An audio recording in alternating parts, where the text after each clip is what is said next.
महाराज लोक क्यों? बोले निवेदितात्म लोक वेदत्वात्, क्योंकि तुमने समर्पण कर दिया है। क्या क्या? लोक व्यवहार समर्पित है महाराज, शास्त्रीय व्यवहार समर्पित है, हाँ शास्त्रीय वेदत्वात्, और तुम्हारे जीवन समर्पित है। अगर जीवन आपने किसी को दे दिया तो फिर वो कैसे रखे कैसे न रखे, ये चिंता आपको करनी चाहिए या जिसको दिया है उसको करना चाहिए? हाँ। बोले आप एक तरफ तो कहते हो महाराज त्वमेव माता च पिता त्वमेव, सब लोग गाते हैं, ये श्लोक तो बहुत पॉपुलर है। हाँ। त्वमेव माता च पिता त्वमेव, त्वमेव बंधुष च सखा त्वमेव, त्वमेव विद्या द्रविणम त्वमेव। हाँ। क्या कभी इनके अर्थों पे विचार किया? माता पिता ही आप, हमारे मित्र भी आप हैं, हमारे भाई भी आप हैं, हमारी विद्या ज्ञान भी आप है, अरे हमारी संपत्ति भी आप है। जब सब कुछ आप ही हैं तो फिर बाकी का महत्व तो कहाँ रह गया? हाँ, नहीं रहा ना। और अगर है तो ठीक है, अभी वाचिक प्रार्थना है, ये मन से नहीं हो रही है, हाँ सच्चाई नहीं है, तो कहते अगर आपने समर्पण कर दिया है तो चिंता मत करना। और चिंता इसलिए भी नहीं करना कि जहाँ जो कुछ भी हो रहा है तुमसे पहले तुम्हारे ठाकुर को पता है, हाँ तुमसे पहले। क्या अर्जुन इत्यादियों को पता था जब अश्वत्थामा युद्ध समाप्त हो चुका है? दुर्योधन अपने जीवन की अंतिम सांसें ले रहा है, महाभारत का युद्ध खत्म हो चुका है, पांडव तो निश्चिंत थे। क्या पांडवों के मालूम था कि इसके बाद भी अश्वत्थामा जैसा दुष्ट आ सकता है और पांचों भाइयों को मारने का षड्यंत्र कर सकता है? अगर श्री कृष्ण नहीं होते तो शायद युद्ध जीतने के बाद भी पांचों भाई अश्वत्थामा के द्वारा मारे जाते। हाँ। श्री कृष्ण को मालूम था, इनको नहीं मालूम था। उस रात्रि में उनको दूसरे शिविर में सुला दिया, द्रौपदी के 5 बच्चों को शिविर में सुला दिया, क्योंकि उनकी मुक्ति करनी थी। वो देवलोक से आए थे शाप के कारण और इनकी रक्षा करनी थी। भगवान तो एक ही लीला में कितने उद्देश्यों को पूरा करते। तो इसलिए अगर भगवान को हमने जीवन समर्पित किया है, प्रहलाद जी कितना निश्चिंत थे, हनुमान जी कितना निश्चिंत थे, बंधे हुए फिर भी कोई डर नहीं था रावण के सामने। क्यों? हनुमान जी जानते हैं जो राम जी की शक्ति मेरे पास है वही राम जी की शक्ति इसके पास, मेरे बिना राम जी की इच्छा के ये कुछ करने वाला नहीं है। इसीलिए तो निश्चिंतता थी।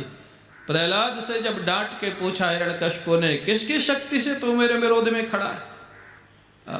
प्रहलाद कहते शक्ति तो एक ही है पिताजी, एक ही शक्ति है, जो शक्ति आपके अंदर है वही शक्ति मेरे अंदर है, वही एक शक्ति विद्यमान है।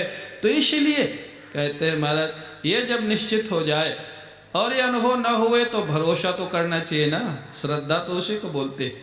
देखने के बाद अगर भरोसा करोगे उसको विश्वास बोलते, और बिना देखे शास्त्र और संत की बात पे भरोसा कर लो उसको श्रद्धा बोलते। संतों के जीवन में हुआ है, प्रहलाद जी के जीवन में हुआ, हनुमान जी के जीवन में हुआ, तुलसीदास जी के जीवन में हुआ, मीरा के जीवन में हुआ, नरसिंह के जीवन में हुआ, हमारे गुरुदेव के जीवन में हुआ, पूज्य रोटी राम बाबा के जीवन में हुआ। आज कितने संत हमारे आपके सामने जिनके जीवन में घटनाएं हुई हैं, तो वो देख के विश्वास करना चाहिए। इसलिए चिंता मत करो, जो होगा महाराज उनकी कृपा ही होगी। भक्त के लिए उनकी कृपा के अलावा कुछ होता ही नहीं है। यहाँ तक कि अजामिल के प्रसंग में धर्मराज ने अपने दूतों को आदेश दे दिया, बोले जो भगवान का नाम लेता हो ना उसके पास कभी मत जाना। बोले क्यों? बोले उसकी फाइल में भगवान के पास भेज देता हूँ, उसका हिसाब मेरे पास नहीं रहता। उसकी फाइल ही चली जाती। तो भगवान के नाम लेने से ही अगर फाइल चली जाती है तो जो भगवान के भक्त हो जाएंगे उनका कहने क्या, उनका सारा व्यवस्था भगवान के नियंत्रण में होती, वो धर्मराज के नियंत्रण में नहीं होती। तो महाराज तो कहते हैं इसलिए चिंता नहीं करना, अगर संसार में कभी यश मिले और ये मिलेगा। ये मत सोचना कि भगवान के भक्त हो गए तो अपयश कभी नहीं मिलेगा, अपमान कभी नहीं मिलेगा, हानि कभी नहीं होगी, वियोग कभी नहीं होगा। ये होगा, लेकिन इन सब घटनाओं में भी तुम्हारे जीवन का आनंद गायब नहीं होगा। ये भक्ति का लक्षण है। रस गायब नहीं होगा, शांति गायब नहीं होगी, ये उसका लक्षण है। बोले चिंता नहीं करना, क्योंकि आपने सब कुछ भगवान को समर्पित किया। अब इसी से पता लगता है अगर समर्पित किया है तो चिंता नहीं होगी, और चिंता हो रही है तो अभी समर्पण नहीं हुआ है। ये कसौटी भी तो है ना। अगर चिंता हो रही है तो समर्पण नहीं है, और समर्पण है चिंता नहीं होगी। अब फिर अपना अपना नंबर मिलाते चलो। हाँ, पूज्य रोटीराम बाबा कहते थे जो सुनो उसमें नंबर मिलाते चलो, हमारा नंबर कहाँ मिल रहा है। हाँ, अगर चिंता है तो समर्पण नहीं है, और समर्पण है तो चिंता नहीं। दोनों एक साथ नहीं रह सकते। अगर भगवान के हाथ में डोरी सौंप दिया है, हाँ, वो बहुत प्रसिद्ध भजन है ना, अब सौंप दिया इस जीवन का सब भार तुम्हारे हाथों में। हाँ, आपके हाथों में सौंप दिया महाराज। है जीत तुम्हारे हाथों में और हार तुम्हारे हाथों में। हाँ, कितना सुंदर भजन है समर्पण का महाराज। तो कहते फिर चिंता नहीं होगी, यही इसकी पहचान है। हाँ, चिंता नहीं, वही पहचान। एक रस आता है, एक आनंद आता है। और बतावें जो वास्तव में भजनानंदी होते हैं, अगर अपयश मिलता है तो उसका भी आनंद लेते। क्यों? वो जानते हैं कम से कम सिर खाने वाले लोग तो दूर भागेंगे ना। हाँ, क्योंकि ज्यादा प्रतिष्ठा भी तो भजन में बाधा पड़ती है ना। एक भक्त हुए हैं ब्रज में, मेरे को ठीक नाम ध्यान नहीं है, उनकी बड़ी प्रतिष्ठा बढ़ी, बड़ी प्रतिष्ठा बढ़ी, और बहुत लोग घेरने लग गए, पीछे आने लग गए। नाम अभी मेरे को ध्यान नहीं आ रहा है। महाराज जानते उन्होंने क्या किया? उन्होंने मथुरा की गलियों में एक जो प्रसिद्ध गायिका थी, नर्तकी थी, और उसका चरित्र ठीक नहीं था, उसको कहा कि हम तुमको इतना पैसा देंगे। बाबा किस लिए? तो बड़े सिद्ध महात्मा थे। बोले तुम हमारे साथ एक दिन मथुरा की गलियों में हमारे साथ घूम जाओ। अब वो हमारा जानबूझ के उसको लेके मथुरा की गलियों में घूमे। अब सारे लोग कहने लग गए ये महात्मा है, ये बाबा है, ये ऐसा काम करता है। अब महाराज उसको पैसा भी दे दिया, लौट के भगवान को धन्यवाद दिया, हमारी योजना सफल हुई, अब शांति से आपका भजन करेंगे। हाँ, ये सिर खाने वाले लोग पीछा नहीं छोड़। हाँ, तो महाराज इसलिए ठाकुर जी कभी कभी अपयश में भी भक्त उसका आनंद लेता है। क्यों? ठाकुर जी ने भीड़ कम कर दी। हाँ, एक संत कहते थे लोग आवे तो वेलकम, और नहीं आवे तो भीड़ कम। साधु का तो ये सूत्र है। हाँ, नहीं आवे तो क्या, शांति से भजन करो बैठ के। तो ये रस है। हाँ, यही रस है। आप जैसे भी रहे, ठाकुर जैसे भी रखे। और अगर परिवार का कोई संबंधी चला गया तो महाराज नरसिंह जी ने क्या कहा, जब उनकी पत्नी गई, बेटा गया, हाँ, भलो भयो छोटो संसार, सुख सो भजियो श्री गोपाल। हाँ, अच्छा हुआ थोड़ा जो मेरा कर्तव्य था, क्योंकि गृहस्थ थे, और गृहस्थ का कर्तव्य है पत्नी पुत्र का ध्यान रखना। बोले ठाकुर जी ने मेरी वो ड्यूटी भी खत्म कर दी, मेरे पत्नी पुत्र को अपने पास बुला लिया, अब निश्चिंत होके भगवान का भजन करूंगा। हाँ, तो महाराज लोक कहानो ये पहचान है। हाँ, भक्ति की अगर चिंता है, और जितने प्रतिशत चिंता है उतना प्रतिशत अभी समर्पण में कमी है। हाँ, जीवन के समर्पण में कमी है। बोले फिर अगर चिंता हो रही है, ऐसा तो नहीं है कि चिंता नहीं होती, बहुत लोगों को होती है, बहुत कम है जिनको नहीं होती। ये भलो भयो छोटो संसार, ये नरसिंह मेहता नहीं गाया, बाकी उसके बाद शायद कोई गाया हो। महाराज पत्नी की शरीर चला जाए, बेटा चला जाए, नुकसान हो जाए व्यापार में, और उसमें व्यक्ति भगवान की कृपा का अनुभव करे, ये तो ऐसे लोग बहुत कम है। हाँ, कहना सरल है, जीवन में अनुभव हो जाना भगवान की कृपा हुए तो ही होता है। तो कहते हैं अगर वो नहीं है तो क्या करें? देखो नारद जी ने कितना सोचा है, हर व्यक्ति की मानसिकता का ध्यान रख करके सूत्रों की रचना की। अगर वो स्थिति जीवन में नहीं है तो क्या करें महाराज? हाँ, वियोग में चिंता होती, हानि में चिंता होती है, अपमान में खराब लगता है, तो क्या करें? न तद असिद्धौ, अगर ये असिद्धि अभी जीवन माने सिद्धि नहीं आई, समता की सिद्धि, प्रेम की सिद्धि, भक्ति की सिद्धि अगर जीवन में नहीं आई, तब तक बोले क्या करें? तब तक बोले लोक व्यवहारो न हेया। हाँ, आपका जो सात्विक व्यवहार चल रहा है उसको मत छोड़ना। हाँ, माने अगर भक्ति नहीं, इसका अर्थ नहीं कि भक्ति के नाम पे आप कुछ भी करने लग जाओ। ध्यान रखना, हमारे गुरु जी का वाक्य है, जो ठीक धर्मनिष्ठ होता है उसी के जीवन में ठीक भक्ति आती है, और जिसके जीवन में ठीक भगवान का प्रेम होता है उसी के जीवन में ठीक वेदांत की अनुभूति आती है। हाँ? अगर नींव कमजोर होगी तो मकान कभी भी गिर जाएगा, ध्यान रखना। नींव है धर्माचरण, और धर्माचरण के लिए हमारे गुरुजी ने 2 वाक्य ही मुख्य कहे। वैसे तो शास्त्र में बहुत सारी विधा है, क्या?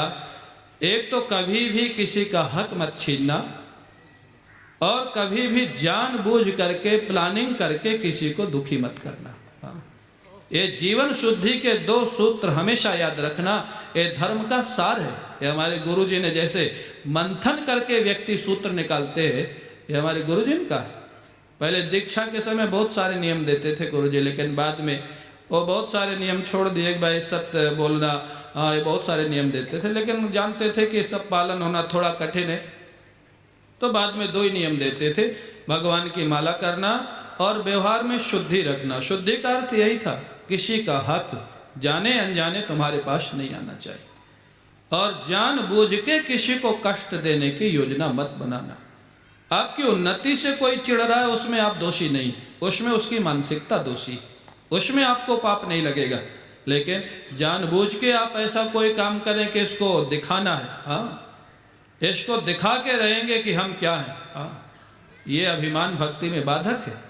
और महाराज ये जो उधर का क्षेत्र है ना, जहाँ से ये शरीर है, हाँ, बादा अमीरपुर का क्षेत्र, उधर तो बोलते हैं महाराज शरीर बेच देंगे लेकिन जीवन भर तुमसे मुकदमा लड़ेगा। हाँ, शरीर बेच देंगे, खेत बेच देंगे, मकान बेच देंगे।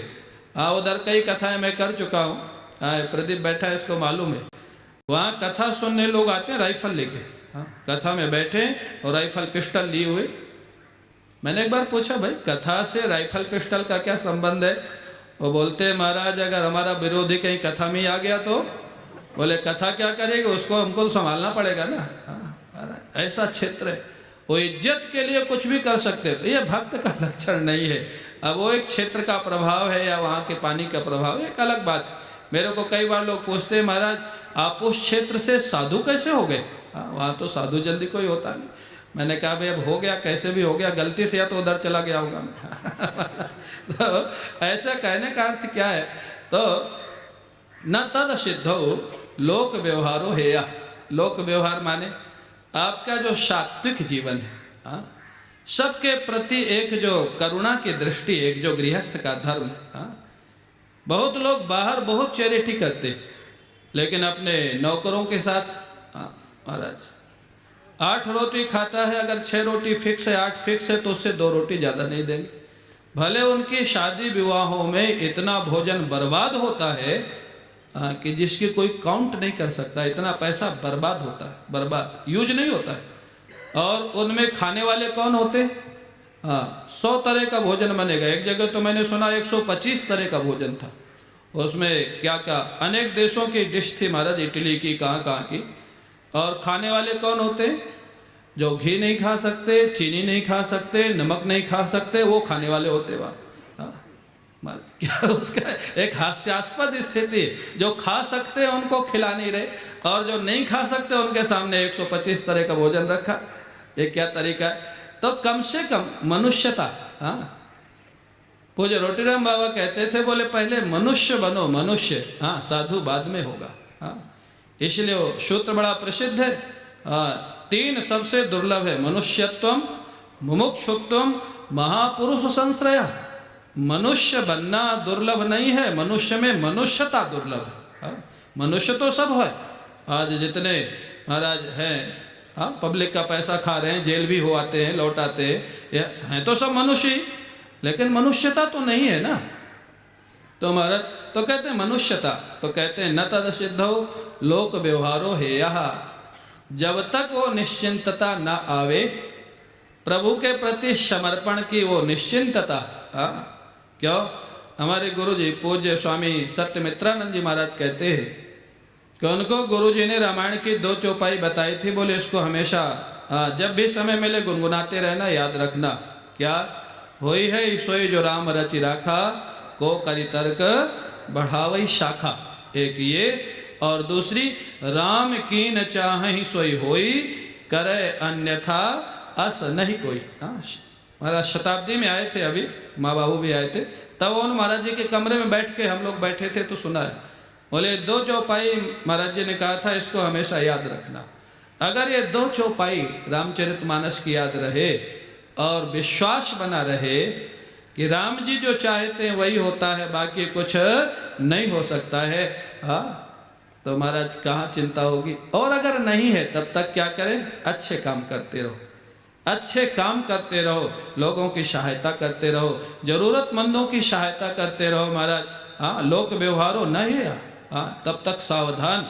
अगर प्रभु प्रेम उस अवस्था में चला गया कि अब पता नहीं लगता, तब व्यवहार छूट जाए तो हानि नहीं, लेकिन जब तक प्रभु प्रेम उस अवस्था में नहीं गया तब तक व्यवहार शुद्ध होना चाहिए। हाँ, शुद्धि रहे व्यवहार में। हाँ, किसी को जहाँ तक हो सके कष्ट न मिले, किसी को अपमान न हुए, किसी का हक न छीना जाए, और जो भी चैरिटी की जाए जब तक वो समर्पण रूप सिद्धि जीवन में नहीं आई, बोले व्यवहार में सावधान रहे। और फल त्यागा, फल त्यागा, हाँ, चैरिटी करे लेकिन फल की आशा करके न करे, फल त्यागा। कितना सुंदर। हाँ, देवर्षि नारद जहाँ हम खड़े हैं वहीं से आगे बढ़ाना चाहते। बहुत लोग चैरिटी करते हैं, बहुत लोग बैठे जो चैरिटी के काम करते हैं, लेकिन फल त्यागा, हाँ, यश की कामना गृहस्थ को करना खराब नहीं, लेकिन यश की कामना से करोगे, पत्थर लगा दोगे तो यश तो मिल जाएगा, स्वर्ग भी मिल जाएगा, लेकिन भगवान का प्रेम नहीं मिलेगा। हाँ, अगर भगवान का प्रेम चाहिए तो नाम लिखाना, पत्थर लगाना, ये सब बंद करना चाहिए।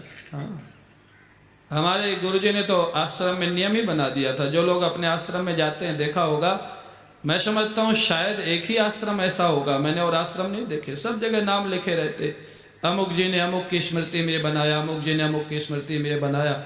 हमारे गुरुजी कहते थे जो हमारे यहाँ नाम लिखाना चाहता उसको कुछ यहाँ सेवा की जरूरत नहीं, किसी कमरे में, किसी मंदिर में, किसी हाल में किसी का नाम नहीं। गुरुजी कहते थे हमारे यहाँ सीधे ठाकुर जी भेजते हैं। बोले कैसे भेजते हैं? बोले किसी सेठ को कान में जाके कह देते हैं कि स्वामी जी का वो काम करो। क्या उनके बोलने का तरीका था। बोले हम तो मानते हैं कि ठाकुर जी भेजते हैं, इसलिए हम नाम लिखेंगे तो ठाकुर जी का लिखेंगे, बाकी किसी का नहीं। वो महात्मा की मस्ती। लेकिन हमारा आपका कर्तव्य क्या? जो चैरिटी करते, अपने लिए इतनी बड़ी कोठी बना ली और एक धर्मादा के लिए एक कमरा बनाए तो उसमें पत्थर लगा दिया। ठीक है, अच्छा है, यश के लिए अच्छा है, लेकिन अगर भगवत प्रेम चाहिए, जीवन में एक आनंद चाहिए। हमारे गुरुजी कहते थे कि एक भक्त जब जीवन छोड़ा तो उसको भगवान का धाम नहीं मिला, स्वर्ग मिल गया। उसने भगवान से पूछा, प्रभु मैंने इतने धर्म कर्म किया, भजन किया और आपका धाम नहीं मिला, स्वर्ग मिल गया। ठीक है, स्वर्ग कोई बहुत ऊंची चीज तो नहीं है। भगवान ने एक प्रश्न किया, भक्तराज क्या तूने ऐसा भी कोई काम किया है जो केवल मुझको और तुमको पता हो, तीसरे को पता ना हो? ऐसा कोई धर्म का काम किया? हाँ, ऐसे भी काम होते। कई लोग ऐसे होते जो महाराज देते हैं और देने वाले को पता होता है, लेने वाले को पता होता, तीसरे को पता नहीं होता। ऐसी चैरिटी करो। हाँ, वो उससे भगवान खुश होंगे। क्यों? हाँ, यश चाहिए तो यश मिल जाएगा, यश नहीं चाहिए फल त्यागा, फल का त्याग करके, फल का त्याग करके करोगे तो उससे हृदय शुद्धि होगी। हाँ, रस आए। आप करके देखो। पत्थर लगा के महाराज, वो रोटीराम बाबा एक कथा सुनाते थे। बोले एक बूढ़ी माई को महाराज सोने की अंगूठी बनाई, गांव में रहती थी और झोपड़ी, छोटा सा मकान था। अब कहीं से पैसा मिल गया था सोने की अंगूठी। अब कोई पूछे नहीं कि अंगूठी कहाँ से बनाई, कैसे बनाई, बड़ी अच्छी। तो अपनी झोपड़ी में आग लगा दी। आग लगा दी तो लोग बुझाने के लिए आए, तो उसी हाथ को बोल बोल के ऐसे इधर डालो, इधर डालो, इधर पानी डालो। किसी ने पूछ दिया, अरे मैया ये अंगूठी तो बड़ी अच्छी, कहाँ से बनवाई? अरे पहले पूछ देती है तो मैं झोपड़ी में आग क्यों लगाती? मैं ऐसे के लिए तो झोपड़ी जलाई कि अब तो कोई देखेगा मेरा हाथ, अंगूठी देखेगा। तो झोपड़ी में आग लगानी है तो पत्थर लगवा दो, कोई ना कोई पूछेगा भाई किसने बनाया, कौन बनाया। और अगर अपने नुकसान तो किया ना उसने, झोपड़ी में आग लगा। क्योंकि हमको कोई पूछे कि अंगूठी कितनी अच्छी है, कहाँ से बनवाई, कैसे बनवाई, तो अगर प्रभु चाहिए, भगवान की अनुभूति चाहिए तो अपनी झोपड़ी काहे जलाते हो? महाराज। तो कहते हैं कि फल त्याग, फल त्याग पूर्वक जब तक प्रभु प्रेम प्राप्त नहीं हो जाता, प्रभु के प्रति वो समर्पण भाव नहीं आ जाता है, हाँ बड़ा कठिन है ये केवल गृहस्थों के लिए नहीं, वक्ताओं के लिए भी। वक्ताओं के यहाँ अगर श्रोता कम आ जाए ना किसी दिन, तो वक्ता निराश हो जाता है। क्यों? वहाँ भी तो अपेक्षा है ना कि श्रोता ज़्यादा आवे, वहाँ भी अपेक्षा है। क्यों भाई? भगवान शंकर तो सबसे बड़े वक्ता थे, कभी कभी हजारों श्रोता होते थे, कभी कभी अकेले पार्वती जी होती थी। जब प्रारंभ हुआ ये प्रवचन, माँ ने कहा तो मेरे को थोड़ा संकोच था, और मैं तो यहाँ नीचे बैठ के बहुत दिन सुना हूँ पूज्य पंडित रामकिंकर जी महाराज को। मैंने कहा माँ ये ऐसा मंच है, मेरे को अपनी चिंता नहीं है, मेरे को लगता है कि लोग अगर नहीं आए तो आपके मन में कहीं वो ना हो।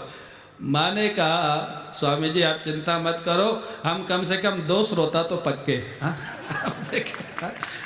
और आप देखें ये है भाव। मैंने कहा तब फिर ठीक है, तब मेरे कोई चिंता नहीं है। तो लेकिन जहाँ अपेक्षा होगी कि श्रोता ज़्यादा, अरे भाई श्रोता आवे तो श्रोताओं की खुशी, और नहीं आवे तो तुम भगवान की खुशी और अपनी खुशी के लिए भी तो कथा कर सकते हो ना। स्वांतः सुखाय तुलसी रघुनाथ गासा, भाषा निबंध मति मंजुल मातल होती। स्वांतः सुखाय, अपने को रस आता है तो महाराज कथा व्यक्ति कहता है। तो ये बहुत दूर तक अपेक्षा जो है ना, चाह ये पीछा करती। तो कहते हैं जब तक वो निश्चिंतता और समर्पण और प्रेम प्रभु का ना आवे, तब तक क्या करना हमको आपको? व्यवहार शुद्धि। और जो भी सहायता करो किसी की, अगर भगवान ने सामर्थ्य दिया है, धन की सामर्थ्य दिया है तो धन से करो, बुद्धि की सामर्थ्य दिया है तो बुद्धि से करो, शरीर की सामर्थ्य दिया है तो शरीर से करो। मेरे को एक बात कभी कभी समझ में नहीं आती है कि लोग जो मांग मांग के सहायता करते हैं, ये बात समझ में नहीं आती। हमारे गुरुजी कहते थे कि जिनके पास पैसा है वो कहते हैं महाराज हमारा शरीर स्वस्थ होता तो हम भी आपके पैर दबाते, हमारा शरीर पैर दबाने लायक नहीं। और बोले जिनका शरीर स्वस्थ है वो कहते हैं महाराज हमारे पास पैसा होता तो हम भी कमरा बनवा देते। अरे भगवान ने जिनको शरीर स्वस्थ दिया है वो पैर दबाने की सेवा करो, जिनको पैसा दिया वो कमरा बनाने की सेवा करो। भगवान ये नहीं कहते कि तुम दूसरे से मांग के सहायता करो। भगवान ने स्वाभाविक योग्यता जो आपको दी है, स्वाभाविक, और कोई ना कोई स्वाभाविक योग्यता सबके पास होती। गुरुजी सुनाते थे कि एक बार एक व्यक्ति आया, बोले महाराज मेरे पास तो कोई योग्यता नहीं, न बौद्धिक है, न आर्थिक है, न शारीरिक है। तो गुरुजी ने देखा तुम क्या करते हो? बोले महाराज दलाली का काम करता था। बोले उसमें झूठ साच सब बोलना पड़ता है? बोले हाँ बोलते ही था, झूठ साच सब बोलना ही पड़ता है उसमें। बोले तुम एक योग्यता तो है, तुम झूठ बोल के भगवान को हंसा तो सकते हो ना। झूठ बोल के चुटकुला सुना करके भगवान जानते हैं कि तुम झूठ सही बोल रहे हो कि नहीं। जैसे महाराज सिंधी भक्त जो चुटकुला सुनाते थे अपने ऊपर सुनाते, लेकिन महाराज जी बहुत हंसते थे, कई बार बोलते थे। यहाँ तक कि डॉक्टर अलमस्त और डॉक्टर जेठी ने एक बार महाराज जी से कहा महाराज आपका जब शरीर थोड़ा स्वस्थ हो तो आप कोकिल साईं के भक्तों के यहाँ चले जाया करिए, ये इतना हंसाते हैं आपको कि आपका स्वास्थ्य बिल्कुल ठीक हो जाता है। तो ये भी तो एक सेवा है ना। और कोई योग्यता किसी व्यक्ति में नहीं है ऐसा संभव नहीं, कोई ना कोई योग्यता सब में। तो आप में हम में जो योग्यता है उसका निस्वार्थ भाव से भगवान की प्रसन्नता के लिए फल त्याग माने। कल परसों एक माता जी पूछ रही थी, बोले और कोई कामना तो नहीं करे लेकिन भगवान की भक्ति की कामना करे। मैंने कहा वो कामना नहीं, वो कामना के अंतर्गत नहीं आता। कोई कामना मत करो तो भी अच्छा है, और भगवान प्रसन्न हुए ये कामना करो तो भी अच्छा है, वो कामना के अंतर्गत नहीं, वो तो भक्ति के अंतर्गत। तो महाराज भगवान की खुशी के लिए आपको जो योग्यता ठाकुर जी ने दी है उसका उपयोग करो भगवान की प्रसन्नता की। भगवान प्रसन्न हो जाए तो तत्साधनम कार्यम एव, ये तो करना चाहिए। देखो ध्यान रखना। और दूसरा पक्ष क्या है, क्या नहीं करना चाहिए। ये बहुत महत्वपूर्ण बात है। हम और आप जो भी साधना करते हैं प्रायः जो करना चाहिए वो तो करते हैं, गुरुजी ने जो बताया और हमारी अगर श्रद्धा है तो हम करते हैं। लेकिन प्रायः कई बार व्यक्ति पूछता भी नहीं है और वो जानता भी नहीं है, ये तो पूछ लेगा महाराज क्या क्या करें, क्या पाठ करें, क्या जप करें, क्या ध्यान करें, लेकिन शायद 1% ऐसे कोई साधक होंगे जो पूछते होंगे कि क्या ना करें। हाँ, साधना के दोनों पक्ष हैं, हम क्या करें ये भी हमको ध्यान रखना है और क्या ना करें ये भी ध्यान रखना है। देवर्षि नारद अगले सूत्र में वो बताते हमको क्या नहीं करना, अभी बताया क्या करना है। जब तक प्रेम लक्षणा भक्ति नहीं प्राप्त है तब तक ये सारे कर्तव्य। प्रेम हो जाएगा फिर तो आप